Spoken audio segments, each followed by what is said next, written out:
Welcome to episode 4. Today we move past the first handshakes and look at the first permanent footprints. By the early 1600s, the map of North America began to feature names that are familiar to us today: Jamestown, Quebec, Santa Fe, and Plymouth. To the young people watching today, we often think of these colonies as inevitable successes, but for the people living then, it felt like a desperate, high stakes gamble. If you feel uncertain about the future today, consider that for many early colonists, the future was simply making it to next Tuesday. They survived through grit, often through the help of indigenous neighbors, and by slowly learning how to build something new from the ground up. Motives. Why stay? The myth is that everyone came for the same reason. The reality is much more interesting. In the South, the motive was largely economic. Companies in England saw America as a business venture. In the North, the motive was often ideological or religious. Groups like the Pilgrims and Puritans wanted to build a shining city on a hill where they could live by their own rules. In the West and South, Spanish colonizers were driven by the three G's: gold, God, and glory. These different whys created very different cultures within what would eventually become the United States. It shows us that America has always been a collection of different dreams trying to coexist on the same soil. The starving time at Jamestown, 1607. Let's look at the first permanent English settlement, Jamestown, Virginia. The myth is a story of brave pioneers and Pocahontas. The reality was much grittier. The first settlers were largely gentlemen who didn't know how to farm, and they arrived during a massive drought.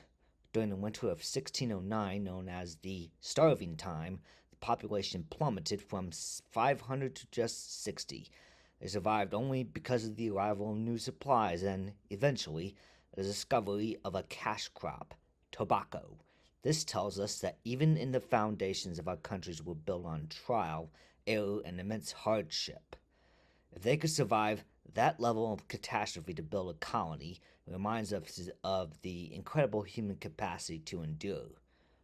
The French and the fur trade, New France. While the English were farming, the French in the north were doing something different.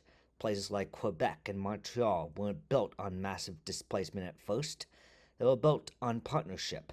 The French motive was the fur trade, specifically beaver pelts, which were the high fashion of Europe. Because the French needed the indigenous people to hunt and trap, they formed deep diplomatic and family ties. This middle ground reminds us that colonization wasn't just one single story of conflict. There were many moments where different cultures found a way to work together for mutual benefit. It is a hopeful reminder that even in competitive times, cooperation is a powerful tool. The Spanish missions and Santa Fe, 1610. While the English were on the east coast, the Spanish were already established in the southwest. In 1610, they founded Santa Fe. The Spanish motive was to incorporate indigenous people into the Spanish Empire and the Catholic Church. This created a unique, blended culture of architecture, food, and language that still defines the American Southwest today. While this period was marked by significant friction, leading eventually to the Pueblo Revolt, it also resulted in a cultural synthesis that is a beautiful part of our modern American tapestry. It shows us that even when history is flawed, the resulting blend of people and ideas can create something lasting and vibrant. As we close episode 4, we see that America was never just one thing. It was a business, a sanctuary, a mission, and a marketplace. To the young people listening, our history is a story of people trying, failing, and trying again. We live in a much more stable and comfortable world than the one the 1600s offered. We have the privilege of looking back at their mistakes and their successes to decide what kind of colony or community we want to build today. Next Saturday, we will look at how these scattered settlements began to grow into something bigger, the 13 colonies. Until then, stay curious, stay grateful, and keep building. Oh.